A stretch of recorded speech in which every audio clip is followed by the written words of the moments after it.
going on, everybody? It's the Bull Show, aka Aidan, and welcome back to another video. Ladies and gentlemen, today we're going to be talking about, I guess, the free agency period, trade period, the draft period as well. Talking about, I guess, what we could be doing heading into this period compared to what we did last year. And last year's trade period, in terms of the draft as well, all of that was pretty incredible for the Chicago Bulls, knowing that the certain needs that we had to obtain, as well as the other players we did not expect to come to the Chicago Bulls team. At the end of the day, all of those things led to us getting to the first time in 5 years an NBA playoff run. And although it didn't go according to plan in that playoff run, that is still heavy improvement from where we were a couple of years ago when this team was relatively mediocre. So I kind of want to compare last season's free agency period and trade period to obviously this year and what it could potentially mean this year for the Chicago Bulls and how our future could potentially look. But before we get started, please like and subscribe to the Bull Show, turn notifications on, and let me know in the comments below your thoughts about the predictions of the Chicago Bulls free agency period, the predictions of the players that you see coming into this team for next season's NBA, I guess, season. And what do you think we could end up being? Where do you think we'll finish? Stuff like that with the acquisitions that we could potentially bring in. Now, I also want to say, apparently it's Father's Day, ladies and gentlemen, according to the internet. Now, obviously for Australians, it's not actually Father's Day. Our Father's Day is in September. But for all the fathers out there, happy Father's Day. Hopefully you've had a great day.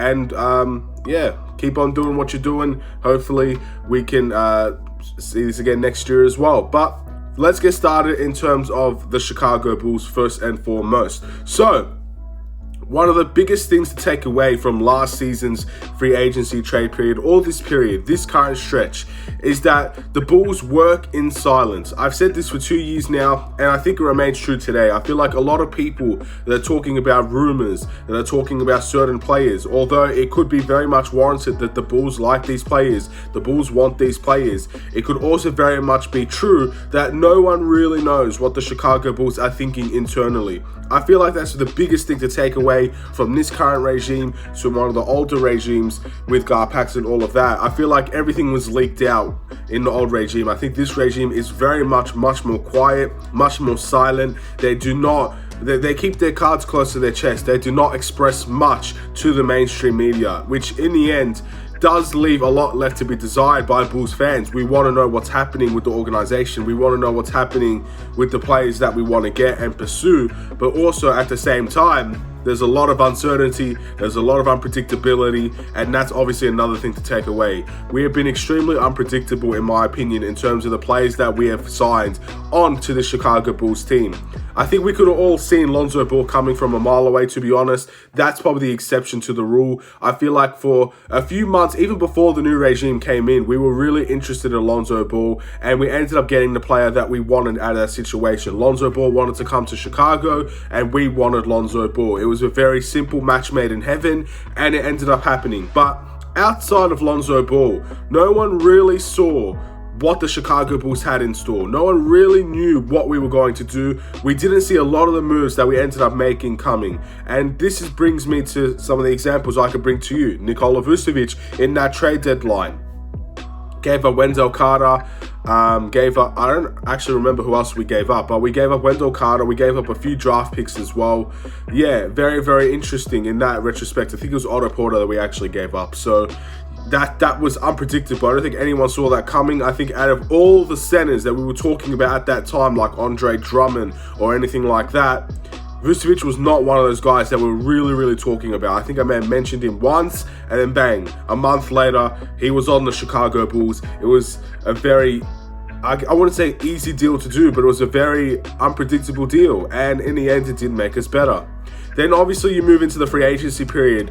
I think the most unpredictable one was DeMar DeRozan and Alex Caruso. Those two players were extremely stunning, and most of us were shocked that we were able to get that over the line. A, how quickly we got it over the line, and B, the fact that we got them over the line. DeMar DeRozan was a player that was always linked to LA, always wanted to go to LA. And the fact that within, I think, a couple of days, he ended up signing to the Chicago Bulls for the money that obviously we gave him, but as well, the fact that No one really saw it coming. We were not really in that conversation whatsoever, and all of a sudden, just like that, the deal was done and he's on his way to Chicago. That was incredible to see, and again, it shows the signs of unpredictability. And Alex Caruso, in my opinion, was the most unpredictable of them all. For the contract that we got him on, I can still remember the conversations of Alex Caruso potentially getting a little bit overpaid by the Chicago Bulls front office. And I can honestly say I don't think many people are having that conversation right now. I think he's proven his value to that contract, and obviously we have a couple more years left of Alex Caruso to do that on this team. But very unpredictable, and got the player that we ended up wanting. And in the end, we did something that the Lakers couldn't do. We ended up giving Alex Caruso the contract that he probably deserved and wanted. So very, very interesting there as well. Two very unpredictable players alongside of Vucevic as well, which was a very unpredictable trade. What else could be done, ladies and gentlemen? It shows everything. Everything is there.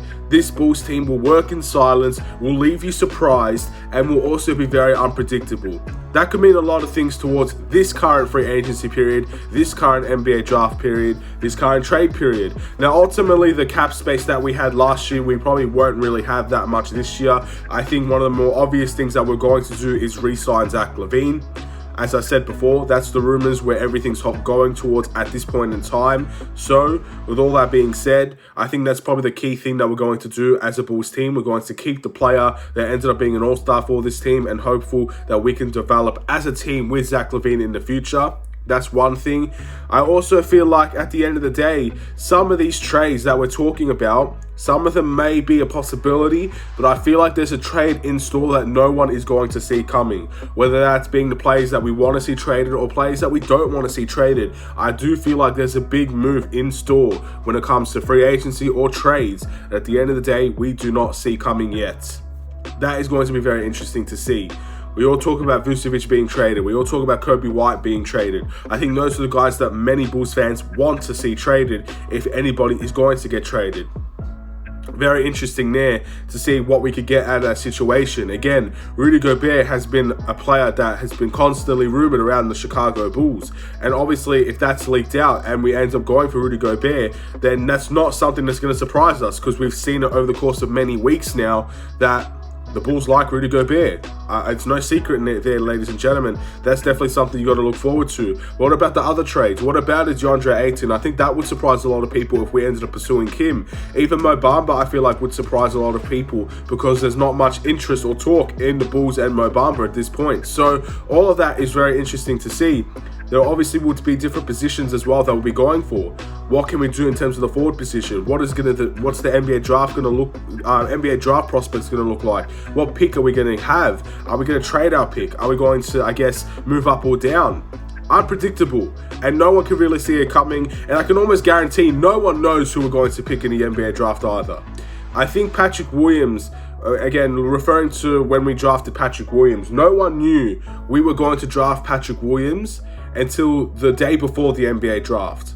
And that was a rumor at best. And we ended up bringing in Patrick Williams. And I remember making that video asking people to give this guy a chance, because at the end of the day, the 4th overall pick is a very high pick to have. And obviously this guy has shown some sort of quality to the Bulls front office. And we ended up giving him a chance. Many people like him. Many people don't see his value. Whatever the case may be, that was very unpredictable. Not many people saw that coming until the day before. We're getting close to the NBA draft, so it's going to be incredible to see the type of rumors that come out. Obviously, Dominic Barlow, one of those guys that have been rumored right now. EJ Liddell had a good workout with the Chicago Bulls. Very interesting there as well. But at this point, the rumors have not been really, I guess, predictable. We don't know who we're going to draft. We honestly don't. And in terms of the trades, we don't know if we're even going to keep the pick. So, keep in mind, this is not me predicting who we're going to get, which players we're going to sign, which players we're going to draft. I'm going to say keep your eyes open for the unpredictable. Just because this Bulls team, a lot of it has been predicted. Oh, we're going to go for Rudy Gobert. That's predictable. We're going to go for, I guess, Mitchell Robinson. That's predictable. We've already seen those rumors around long before today. We know those things are predictable, and if those end up happening, then the Bulls have become predictable. But it's not the worst thing in the world to be predictable either. As long as we get the right players in, it doesn't necessarily matter. But keep your eyes open for the unpredictable. The players that we haven't talked about, keep your eyes out open for them, because there's always a possibility. This Bulls team works in silence, and they will find a way to make the unpredictable happen if it's the right thing to do for the Chicago Bulls team. That's all I'm really going to say. Compared to last year was extremely unpredictable. I can say 90% of Bulls fans did not expect to have the summer that we ended up having in terms of signing DeMar and Caruso, even trading for Vucevic at that time as well. There were a lot of moves that were seen as unpredictable. So keep your eyes open for something very similar this season. Maybe not to that extent. I don't think we're going to be signing another superstar in terms of free agency. We don't have the money to do that. Obviously, we'll have to do it with our own constraints. But unpredictability is something that I feel could very much be the case for this offseason again. So, with all that being said, I'm going to end this video here. Thank you for watching. Please like and subscribe if you're new. Have a wonderful and safe day, Bulls Nation. I'll see you in another Chicago Bulls video. Stay safe, stay healthy, stay tuned for more. Take care.